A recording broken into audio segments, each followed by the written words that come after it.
पाठ 7 चिड़िया की बच्ची। प्रस्तुत पाठ में चिड़िया की बच्ची कहानी के माध्यम से लेखक यह बताना चाह रहा है कि बिना अभिभावक के पास रहे किसी के मोह जाल में नहीं फंसना चाहिए। बिना अभिभावक मतलब हमारे बड़े, हमारे माता पिता हमारे साथ नहीं हो तो हमें किसी भी अनजान व्यक्ति के बातों में, वो मीठी मीठी बहुत अच्छी बात करेगा, उनकी बातों में नहीं फंसना चाहिए। इसी चीज़ को बताया गया है इस पाठ में। प्रस्तुत कहानी में माधव दास नाम के एक व्यक्ति ने अपने लिए एक नई संगमरमर की कोठी बनवाई। कोठी मतलब हवेली। उसने अपने घर के सामने एक बगीचा भी बनवाया, बहुत बड़ा बगीचा बनवाया। उसे कला का बहुत शौक़ था और वो बहुत ही धनी था, इसलिए उसने तरह तरह के पेड़ पौधे और हज़ारों में फुहारे लगवाए जिसमें से पानी उछलता हुआ बाहर आता था। और शाम को जब दिन ढल जाता तो वह कोठी के बाहर चबूतरे पर तख्त मतलब चौकी डालकर बैठकर प्रकृति का आनंद लेता था। जब माधव दास बाहर बैठकर प्रकृति का आनंद ले रहा था तभी उसके देखते देखते एक गुलाब की डाली पर एक चिड़िया आकर बैठी। चिड़िया बहुत सुंदर थी।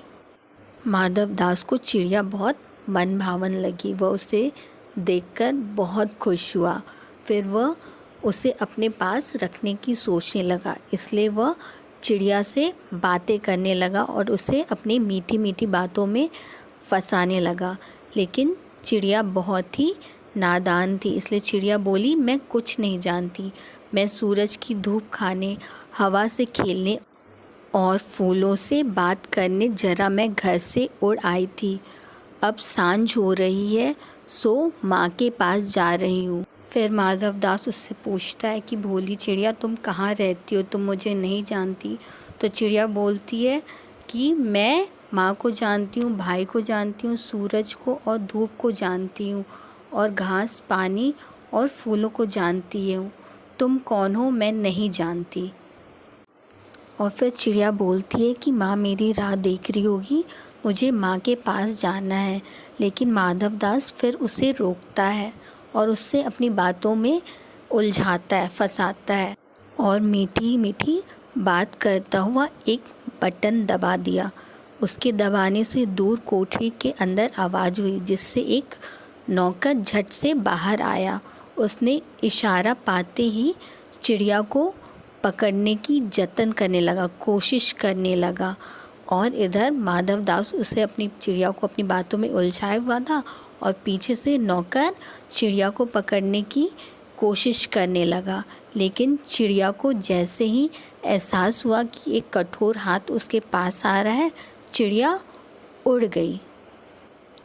वह नौकर के फैलाए हुए पंजे में आकर भी नहीं आ सकी। वह उड़ती हुई एक सांस में ही माँ के पास पहुँची और माँ की गोद में सुबकने लगी। माँ ने बच्ची को छाती से चिपकाकर पूछा, क्या हुआ मेरी बच्ची, क्या है? पर बच्ची कपकपाकर माँ की छाती में और चिपक गई और चिड़िया कुछ नहीं बोली, बस सुबकती रही। जीवन मूल्य। अधिक प्यार दुलार दिखाने वालों से हमें सावधान व सचेत रहना चाहिए। जो हमारे लिए अनजान है और हमें बहुत ही प्यार दुलार दिखाते हैं, उनसे हमेशा हमें सावधान रहना चाहिए। कहानी को हम एक छोटे से वीडियो के माध्यम के द्वारा और अच्छी तरह समझेंगे।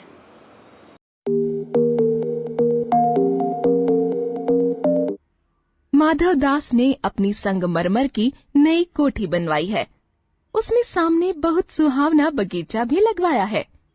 उनको कला से बहुत प्रेम है। उनके पास धन की कमी नहीं है। फूल पौधे रकाबियों में, हौजों में लगे हैं। फव्वारों में उछलता हुआ पानी उन्हें बहुत अच्छा लगता है। समय भी उनके पास काफी है। शाम को जब दिन की गर्मी ढल जाती है और आसमान कई रंग का होता जाता है, तब वह कोठी के बाहर चबूतरे पर तख्त डलवाकर मसनद के सहारे गलीचे पर बैठते हैं और प्रकृति की छटा निहारते हैं। आज कुछ कुछ बादल थे, घटा गहरी नहीं थी। धूप का प्रकाश उनमें से छन छन कर आ रहा था। माधव दास मसनद के सहारे बैठे थे। उनके देखते देखते सामने की गुलाब की डाली पर एक चिड़िया आन बैठी। चिड़िया बहुत सुंदर थी। माधव दास को वह चिड़िया बड़ी मनभावनी लगी। कुछ देर तक उस चिड़िया का इस डाल से उस डाल थिरकना देखने के बाद उन्होंने चिड़िया से कहा, सुनो चिड़िया, यह बगीचा मैंने तुम्हारे लिए ही बनवाया है। तुम बेखटके यहाँ आया करो। चिड़िया एकाएक घबराई, फिर बोली, मुझको मालूम नहीं था कि यह बगीचा आपका है। मैं अभी चली जाती हूँ। पल भर सांस लेने मैं यहाँ टिक गई थी। मेरी भोली चिड़िया, तुम्हें देखकर मेरा चित्त प्रफुल्लित हुआ है। मेरा महल भी सूना है, वहाँ कोई भी चहचहाता नहीं है। तुम्हें देखकर मेरे परिवार का जी बहलेगा। तुम यहीं क्यों नहीं रह जाती? मेरे पास बहुत सा सोना है। तेरा घर समूचा सोने का होगा। ऐसा पिंजरा बनवाऊंगा कि कहीं दुनिया में न होगा। ऐसा कि तू देखती रह जाए। तू उसके भीतर थिरक फुदक कर मुझे खुश करना। मैं नादान हूँ, मैं कुछ समझती नहीं। सूरज की धूप खाने, हवा से खेलने और फूलों से बात करने जरा मैं घर से उड़ आई थी। अब सांझ हो गई है, सो माँ के पास जा रही हूँ। आप सोच न करें। भोली चिड़िया, तुम कहाँ रहती हो? तुम मुझे नहीं जानती हो। मैं माँ को जानती हूँ, भाई को जानती हूँ, सूरज को और उसकी धूप को जानती हूँ, घास, पानी और फूलों को जानती हूँ। तुम कौन हो? मैं नहीं जानती। मुझको देर हो रही है, माँ मेरी बाट देखती होगी। मैं माँ के पास जा रही हूँ। माधव दास उसे रोकते हुए बोले, ठहर ठहर, अपने पास के इस फूल को तूने देखा? यह एक है। ऐसे अनगिनत फूल मेरे बगीचों में हैं। वे भांति भांति के रंग के हैं। तरह तरह की उनकी खुशबू है। वे सब फूल तेरे लिए खिला करेंगे। मैं तुझे सोने से मढ़कर तेरे मूल्य को चमका दूंगा। तूने मेरे चित्त को प्रसन्न किया है। तू मत जा, यहीं रह। यह कहने के साथ ही सेठ ने एक बटन दबा दिया। उसके दबने से दूर कोठी के अंदर आवाज हुई, जिसे सुनकर एक नौकर झटपट भागकर बाहर आया। यह सब क्षण भर में हो गया। चिड़िया कुछ भी नहीं समझी। सेठ का इशारा पाते ही नौकर चिड़िया को पकड़ने के जतन में जुट गया।